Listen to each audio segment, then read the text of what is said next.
என் நெஞ்சில் குடியிருக்கும்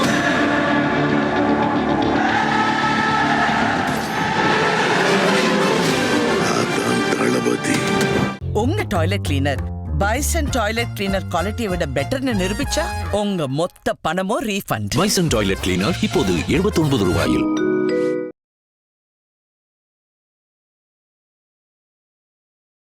நீங்க அந்த டீஷர்ட்டை வச்சுக்கோங்க, தூக்கி போடுங்க, எதிங்க, எதாவது பண்ணிட்டு போங்க. அதே கேமரா முன்னாடி பண்றீங்க, அது தப்பு இல்லை. நீங்க கேமரா முன்னாடி பண்றீங்கன்னா உங்களுக்கு ஒரு இன்டென்ஷன் இருக்கு, அதை வச்சு நீங்க ஒரு விளம்பரம் தேடுறீங்க. ஸோ இன்ஸ்டாகிராம் வந்து விளம்பரம் தேடுறதுல குறியா இருப்பாங்க, அதுல ஒன்றும் உங்களுக்கு மாட்டு கருத்து இல்லை. இதுதான் வேலை. இன்ஸ்டாகிராம்ல இன்ஃபுளுசர் நம்மளை மார்க்கெட்டிங் பண்ணிக்கிறது. ஸோ அந்த அவங்களுக்கு நல்லா மார்க்கெட்டிங் பண்ணிக்க தெரியுது.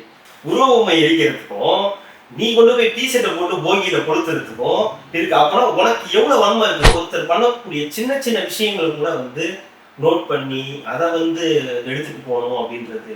அப்போ உங்களுக்கு வேற வேலையே இல்லை, இது ஒண்ணுதான் பொழப்பா வச்சுட்டு தெரியுவீங்க அப்படின்றது தெரியுது. நான் பாக்குறேன் விஜய் போட்டிருக்கிறோட போஸ்ட் ட்வீட்லாம் இருக்குல்ல, அதெல்லாம் நோட் பண்ணி இதெல்லாம் 8 மணிக்கு கரெக்டா ஷெட்யூல் பண்ணிக்கோங்க, இதெல்லாம் 10 மணிக்கு கரெக்டா ஷெட்யூல் பண்ணிக்கோங்க, இதுக்கு போட்டோஷாப்பே பண்ணல. இது ஒரு வேலையா? அரசியல் கோமதி. ஆமாப்பா, அந்த மாதிரி அதுதானே.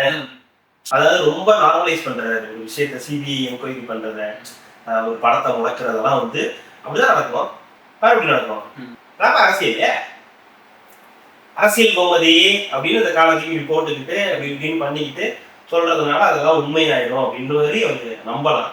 ஒரு அஜெண்டாக்காக வேலை செய்யற நீங்களே 4 தடவை உள்ள போயிட்டு வெளியில வந்து இவ்வளவு தெம்பா உட்காந்து பேசும்போது மக்களுக்கு நல்லது பண்ணணும்னு ஒருத்தங்க வர அவன் தனிச்சா நின்று பண்ண முடியாதா? அவருக்கு அந்த அளவுக்கு தெம்பு இல்லாதவரா? அதுதானே சொல்ல வராது. எங்களால்தான் பண்ண முடியும். சிபிஐனா அப்படிதான் பண்ணுவாங்க. என்ன பண்ணுவாங்க? அப்போ உங்களை கை உடைச்சதை ஒன்றும் நார்மல் தானே. அப்போ நீங்க அதை மட்டும் அப்படி சொல்றீங்க, உங்க வீட்டுல வந்து எடுத்து வந்து ஊத்துறாங்க அப்படின்னு சொல்றீங்களே. இப்பெல்லாம் நம்ம பேசுறோம், ஆமாங்க தப்புங்க, அது மாதிரி பண்ணக்கூடாது, கை எப்படி நீங்க உடைக்கலாம், உங்க வீட்டுல எடுத்துட்டு சாக்கடை எதுவும் பண்ணலாம்.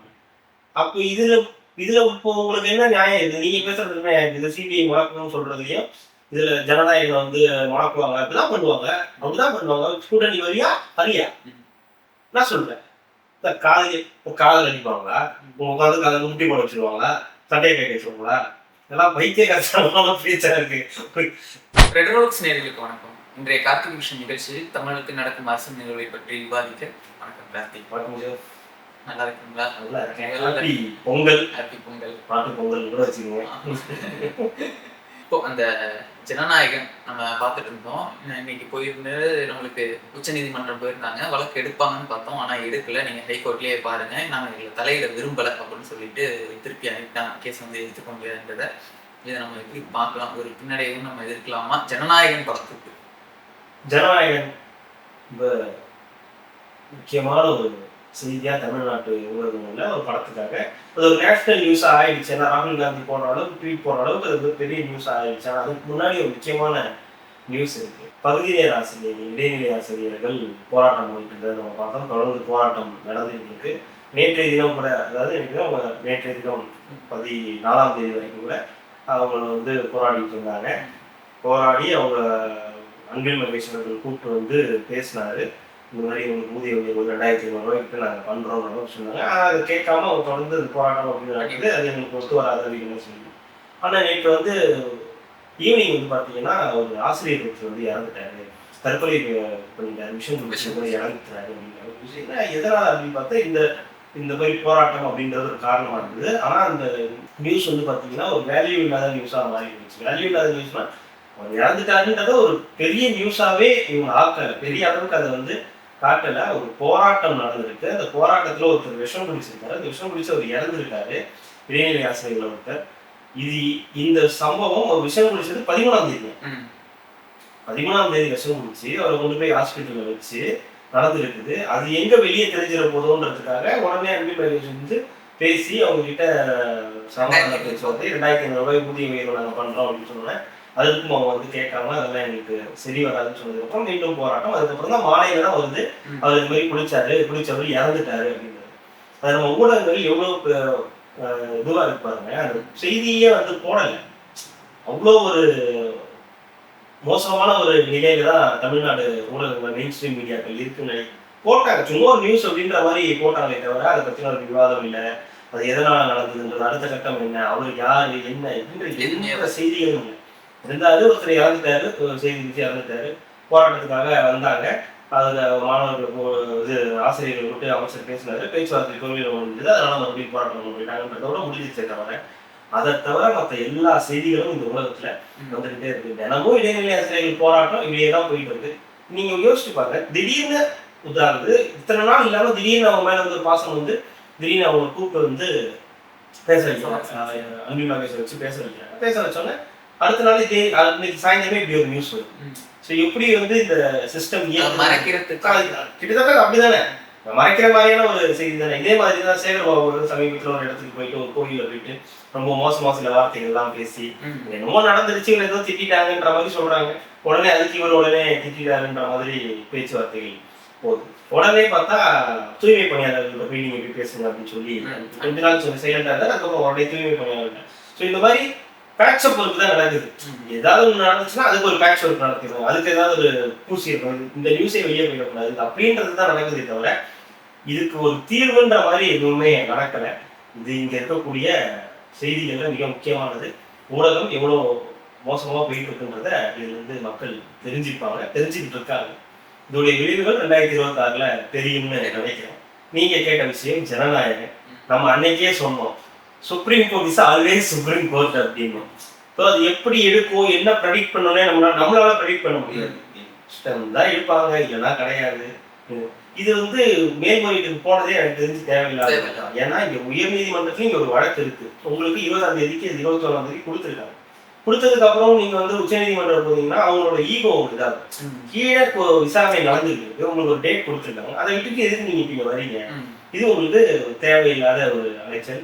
இப்ப இது எங்க ரிஃப்ளெக்ட் ஆகும்னா, இப்ப மறுபடியும் 20ஆம் தேதி சொல்லியிருக்காங்க இல்லையா, அங்க ரிஃப்ளெக்ட் ஆகும். அப்ப நீங்க ஒரு கேட்பாரு, உங்களுக்கு அவ்வளவு இன்ட்ரெஸ்ட் இருக்குன்னா நீங்க ஏன் இங்க வந்தீங்க, அங்கேயே போயிருக்கலாம். ஏன்னா இது தேவையே தான் போகுது. இப்போ தலைமை உயர்நீதி இதுக்கு போனது, தலைமை நீதிபதிகிட்ட போனது வந்து இவங்க தான், சிபிஎஃப்சி தான்.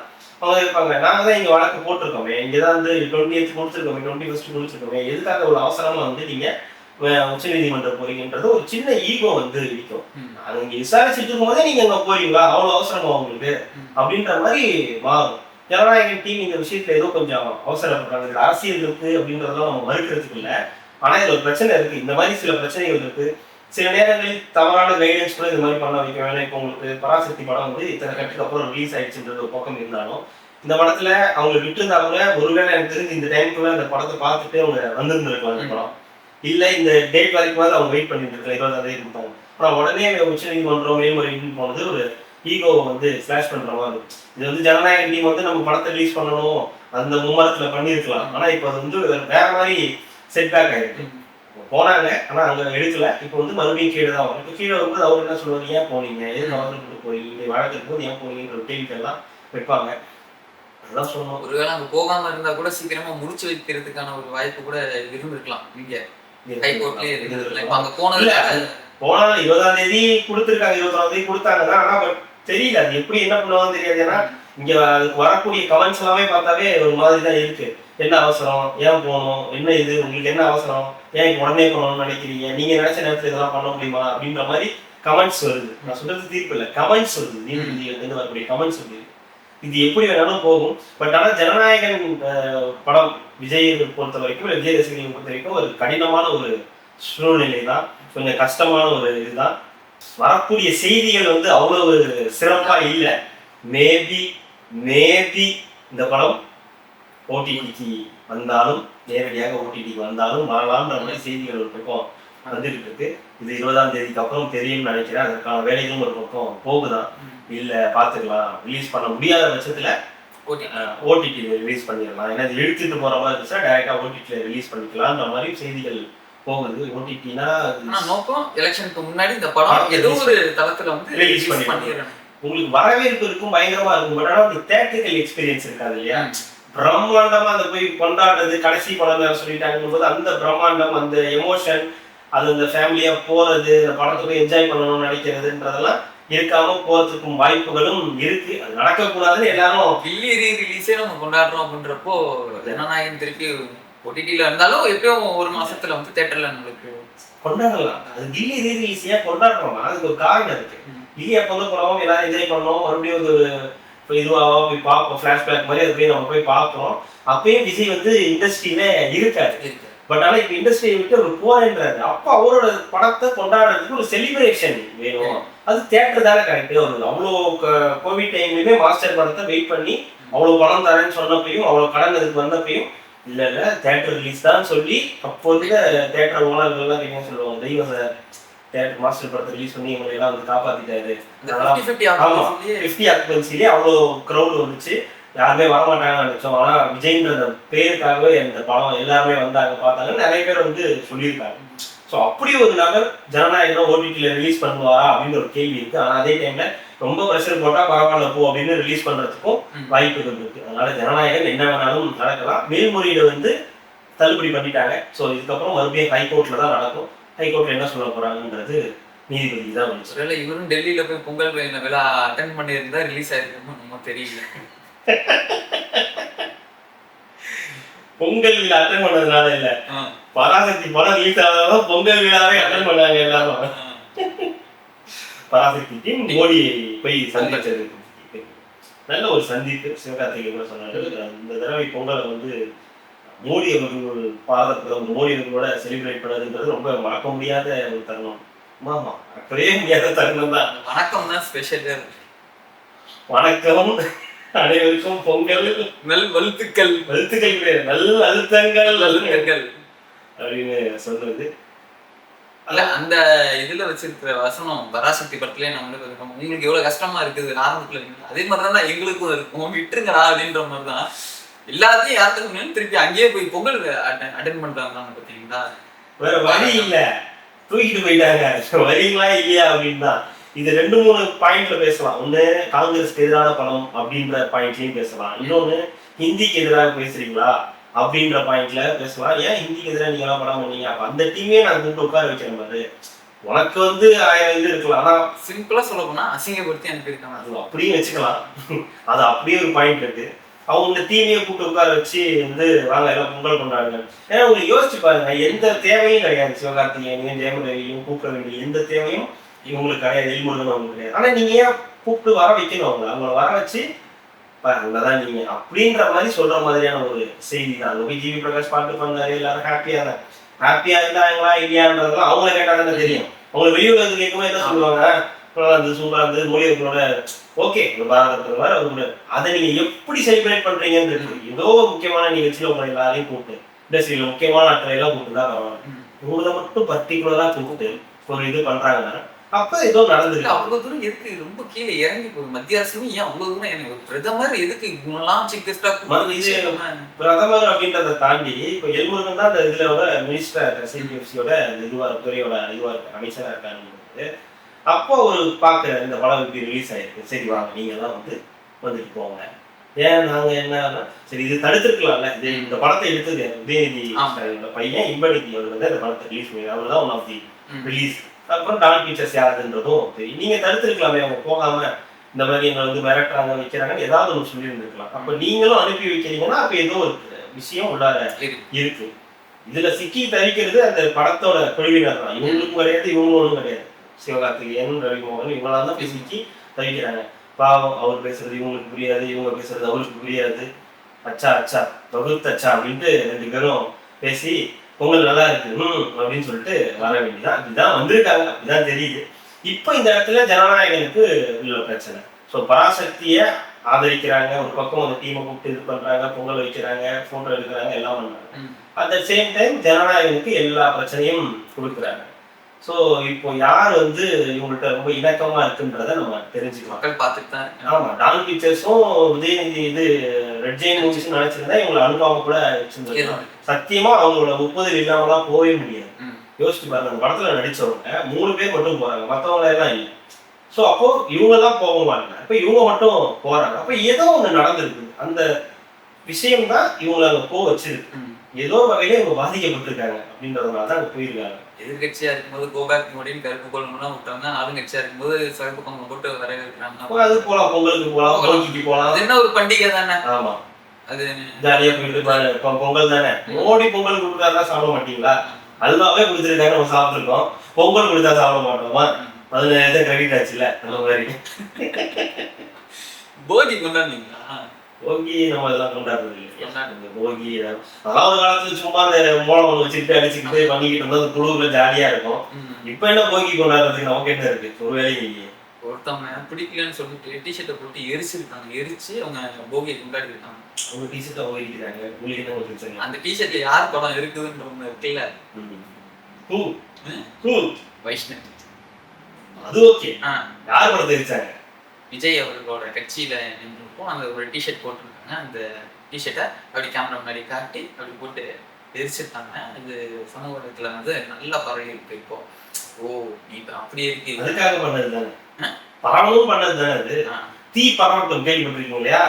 பாத்தீங்க இல்லையா? அதுதான் போகி தீ பரவட்டும் அப்படின்னு அவங்க வந்து பண்ணிருக்காங்க. இப்படிலாம் பண்ணா திருப்பி இன்ஸ்டா ப்ராப்ளம் அப்படிதாங்க பண்ணுவாங்க.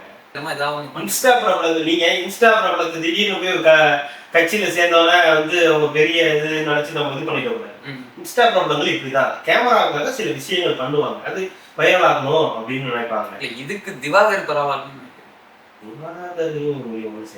திவாகர் வந்து தெளிவான, அதாவது என்னன்னா தெளிவான இது அப்படி கிடையாது. இவங்க வேற, ஸ்டைலே வேற.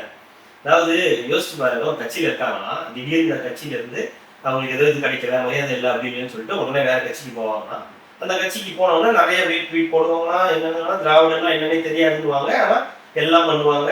உதயநிதி ஸ்டாலினை போய் மீட் பண்ணிடுவாங்க. எல்லாம் அவங்களுக்கு பொறுப்பு இருப்பு எல்லாம் கொடுத்துரும். அவங்களுக்கு கொடுத்தப்பட்ட வேலை அதுதான்.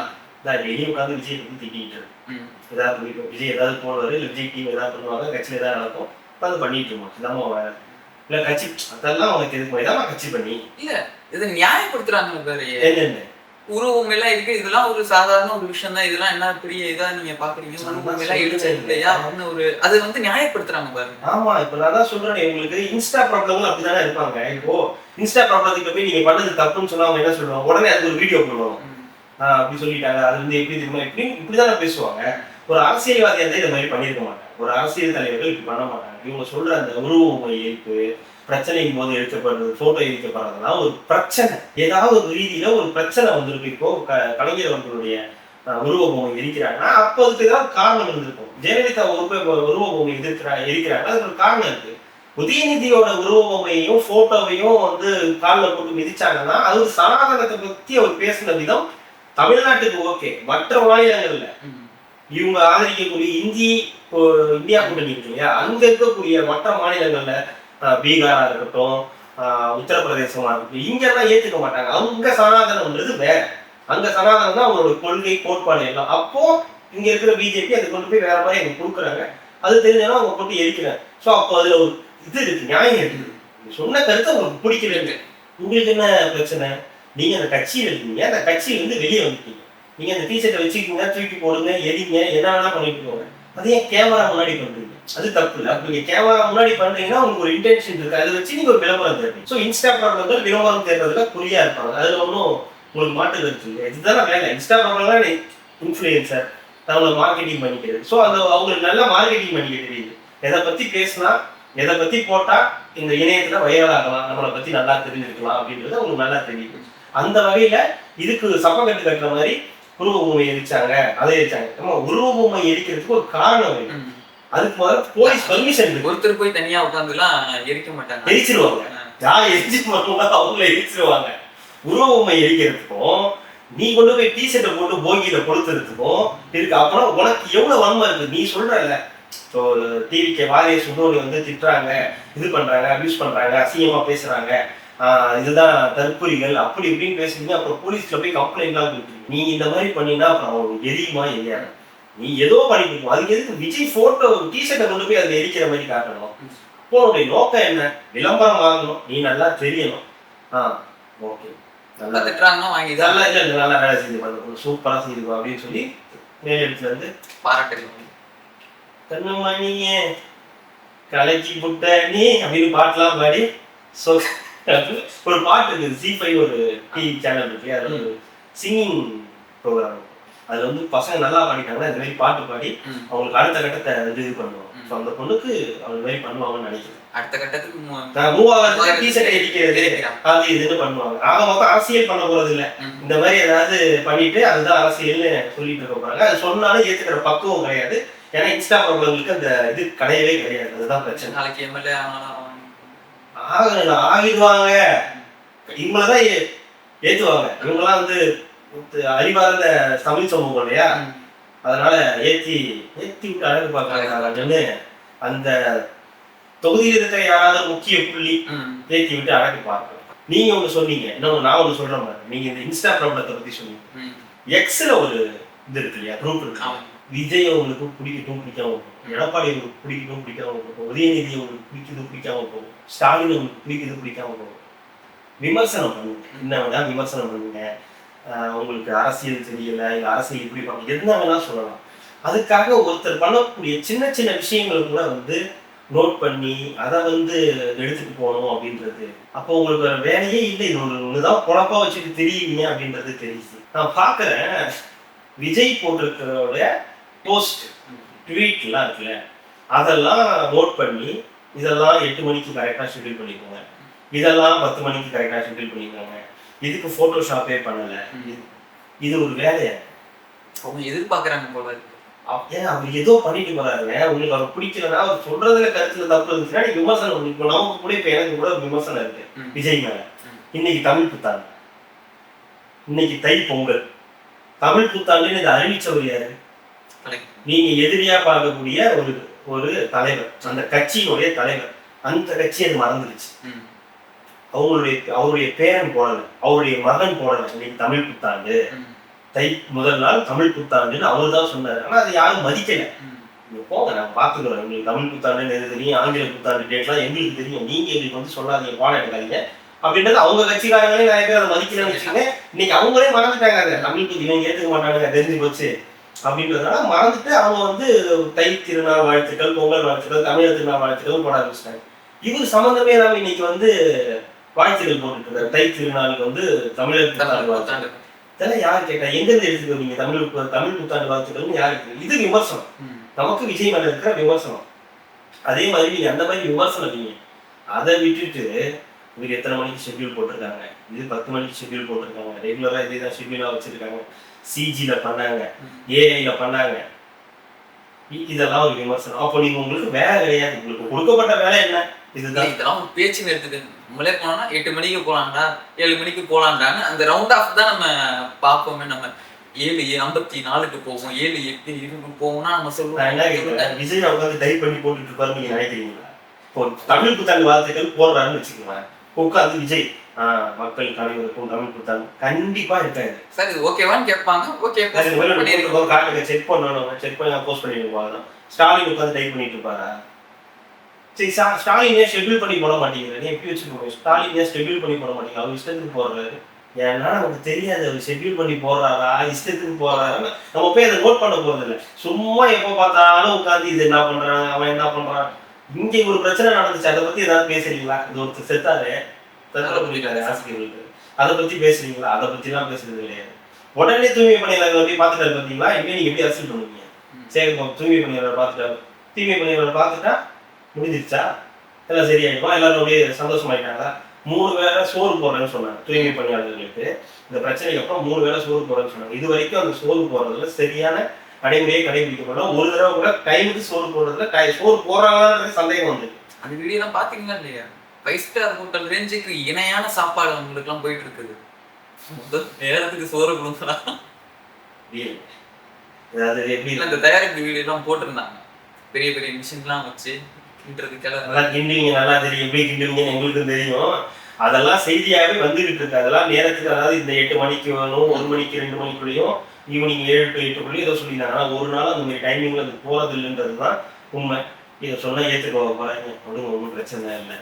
அதே மாதிரி இன்னொரு யூடியூப் சேனல் ஒரு இதில் பார்த்தீங்கன்னா ஒருத்தர் வந்து மறைமுகமா, அதாவது விஜய்க்கு தூண்டில் போட்டுக்கிட்டே இருக்காங்க, நீங்க வந்து கூட்டணிக்கு தான் வந்து சேரணும், நீங்க கூட்டணிக்கு வந்து சேரணுன்ற மாதிரி. இதை பார்த்தீங்களா, சிபிஐ என்ன பண்ணிடுச்சு, அடுத்த ஜனநாயகன் இந்த மாதிரி தான் பண்ணிட்டு இருப்பாங்க. நீங்க இங்க வரணுன்றதுக்கு தூண்டில் ஒரு வீடியோ போட்டுக்கிட்டே இருக்கு. உங்களுக்கே நல்லா தெரியும். ஒரு சாட்டை ஒண்ணு இருக்குல்ல அந்த மாதிரி.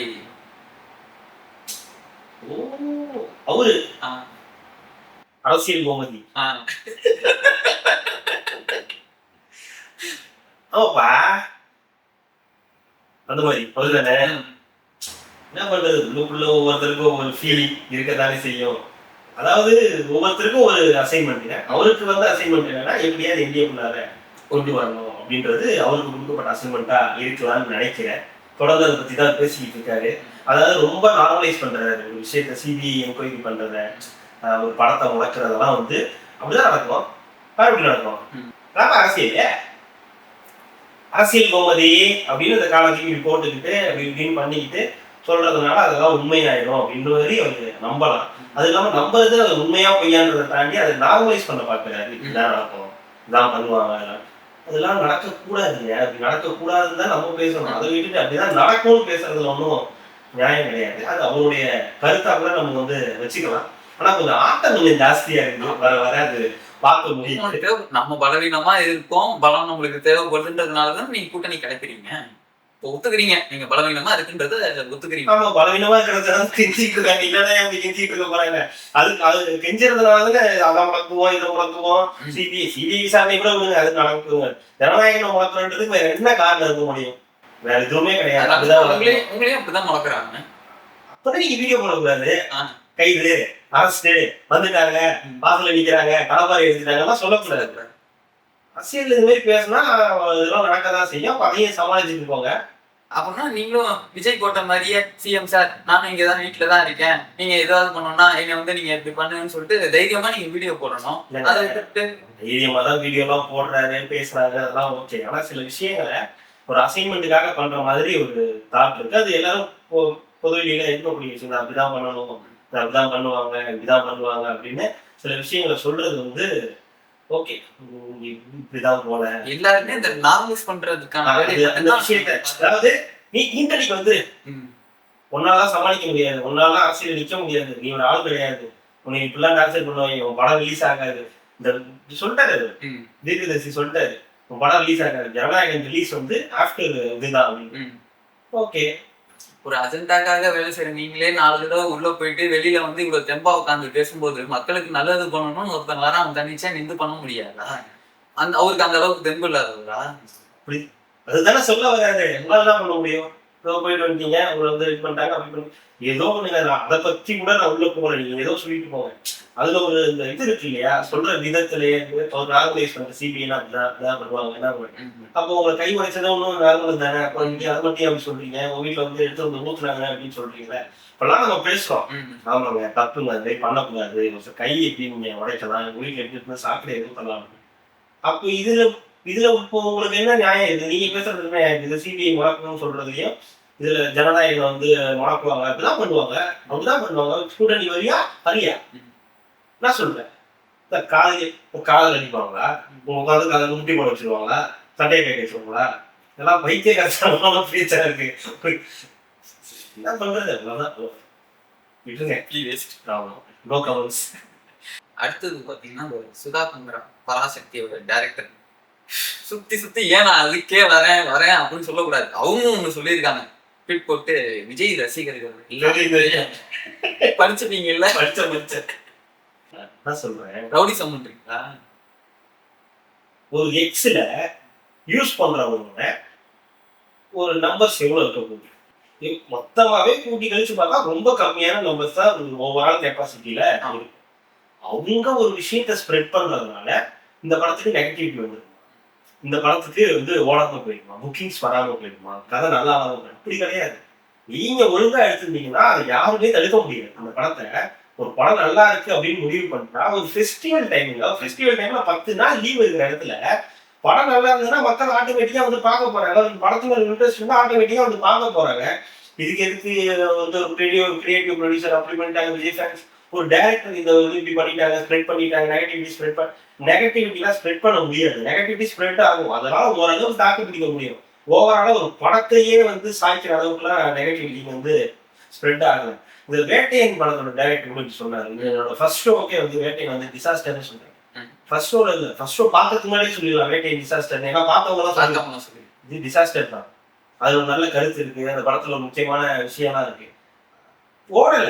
அது சரியான வேலை அதை கொடுக்கல. அந்த படத்தை அமிதாப் பச்சன் இருக்காரு, ரஜினி இருக்காரு, அன்னைக்கு மியூசிக்கு ஞானகள் வந்து இது ஃபகத் ஃபாசில் இருக்காரு, அவங்க இருக்காங்க, இவங்க எல்லாரும் இருக்காங்க. படம் ஏதோ ஒரு வகையில மக்களுக்கு பிடிக்கலன்னா அது பிடிக்கலதான். நீங்க திணிக்க பார்க்காதீங்க, அவங்க வந்து ஸ்ப்ரெட் பண்ணவே பார்க்காதீங்க. நல்ல படங்கள் எப்பவுமே ஓடிட்டு தான் இருக்கு. அது ஒண்ணு தியேட்டர்ல ஓடி, இல்ல ஓடிடில ஓடும். தியேட்டர்ல வந்து மெய்யலுக்கு பெருசா போகல, ஆனா ஓடிடிக்கு வந்தா அதை வந்து அப்படி கொண்டாடுறாங்க. கிட்டத்தட்ட எனக்கு தெரிஞ்சு ஆண் பாவம் கொள்ளாததும் அப்படிதான். தியேட்டர்ல ஓரளவுக்கு ரீசனபிளா போச்சு, ஓகேவா போச்சு. திடீர்னு ஓடிடி வந்தா பயங்கரமா போச்சு. ஸோ ஒரு நல்ல படத்தை எப்பவுமே வந்து வணங்க முடியாது. சும்மா இந்த நெகட்டிவிட்டி ஸ்ப்ரெட் பண்ணாங்க.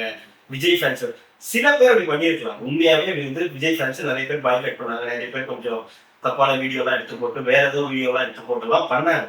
ஆனா முழுக்க முழுக்க விஜய் ஃபேன்ஸ் தான் காரணம்னு சொல்லாதீங்க. நீங்க காரணம்னு சொல்லுங்க. நீங்க கதையை ஒழுங்கா எடுத்திருந்தீங்கன்னா, நல்லா எடுத்திருந்தீங்கன்னா கண்டிப்பா அந்த படம் வந்து பெரிய சக்சஸ் பண்ணிருக்கும். இப்ப நீங்க போட்டுக்கலாம் பிளாக் பஸ்டர், வெற்றி, பராசக்தி, பொங்கல் அப்படின்னா நம்ம என்ன வேணா போட்டுக்கலாம். படம் ஒழுங்கா எடுத்தது. இப்போ ரீசெண்டா அதெல்லாம் முன்னாடிதான் ஆகணும். அது உங்களுக்கு அந்த ரூல் தெரியாதா? ஓடினாலும் சக்சஸ் மீட் கொண்டாடணும். அதுலயே வர ஒரு கன்ஃபியூஷன். இந்த படம் ஹிட்டா ஃபிளாப்பான்னு தெரியாமதான் அவங்களே சக்சஸ் மீட்ல போய். இப்ப ரீசெண்டா ஒரு வீடியோ வைரல் ஆயிருக்கு. இயக்குனர் ஹரி இருக்காங்க, பழைய வீடியோ சிங்கம் சாமி 2 வந்ததுக்கு அப்புறம் வந்தது.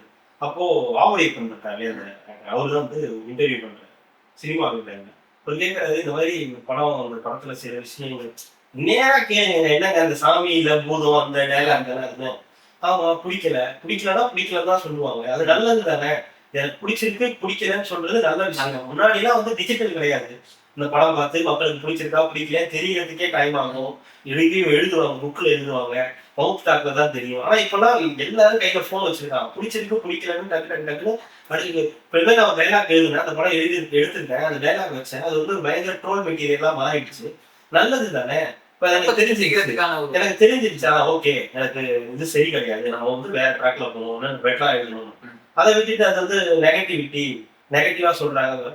பாசிட்டிவா இருந்தா பாசிட்டிவா சொல்ல போறாங்க. 1000 ரிவ்யூவர்ஸ் இருக்கலாம், 1000 பிரச்சனைகள், 1000 பேர் நீங்க வந்து தப்பா கூட எழுதலாம். ஆனா ஒரு படத்தை உண்மையாவே பார்த்தவன் அந்த படத்தை பத்தி தப்பா சொல்ல மாட்டான். நல்லாவே அப்படின்னு சொல்ல அவனுக்கு மனசு வராது. நல்லா இருக்குன்னு தான் சொல்லுவோம். மிஞ்சி விஜய் படம் அஜித் படம் 2 பேரும் மாத்தி அடிச்சுப்பாங்க. நாயடி பேயடி விடும். இன்ச் பை இன்ச் டீகோட் பண்ணுவாங்க. ஆனா 2 பேரும் படமும் ஓடிடும். ஏன்னா வந்து அதை நம்ப மாட்டாங்க. ஃபேன்ஸ் அதை வந்து நம்ப மாட்டாங்க. அவங்க போய் பார்த்துருவாங்க. மக்களும் வந்து போய் பார்க்கணும்னு பார்த்துருவாங்க. அப்போ ஒரு படம் நல்லா இல்லைன்னா கண்டிப்பா வாய்ப்பு கிடையாது, ஓடுறதுக்கான வாய்ப்புகள் கிடையாது. நல்லா இருந்துச்சுன்னா நீங்க தடுக்கவும் முடியாது. மக்கள் வந்து போய் பார்க்கதான் சொல்லுங்க. அதுக்காக சும்மா மேல கழி போட்டுட்டு ஏமாத்திட்டு இருக்காங்க. அடுத்த மாதிரி சூழலை குடியும் தான் எடுத்தாங்க, ஓட்டுட்டு தான் ரிலீஸ் ஆச்சு. இறுதி சுற்று தான் எடுத்தாங்க.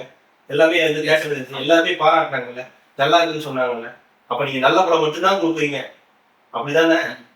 அந்த ஃபெயிலியர் வந்து அது அவங்களால அக்செப்ட் பண்ணிக்க முடியல. அந்த அக்செப்டன்ஸை நீங்க ஏத்துக்கிட்டீங்கன்னா அடுத்த படம் இதை விட பெட்டரா கொடுத்தீங்கன்னா ஏத்துக்க போறாங்க. அதை விட்டுட்டு வந்து சும்மா எல்லாருமே வந்து குறை சொல்லக்கூடாது.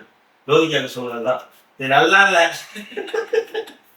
அவங்களுக்கு பிடிக்கல, அவங்க பிடிக்கிற மாதிரி படம் தான் அவன் எடுத்துப்பான்.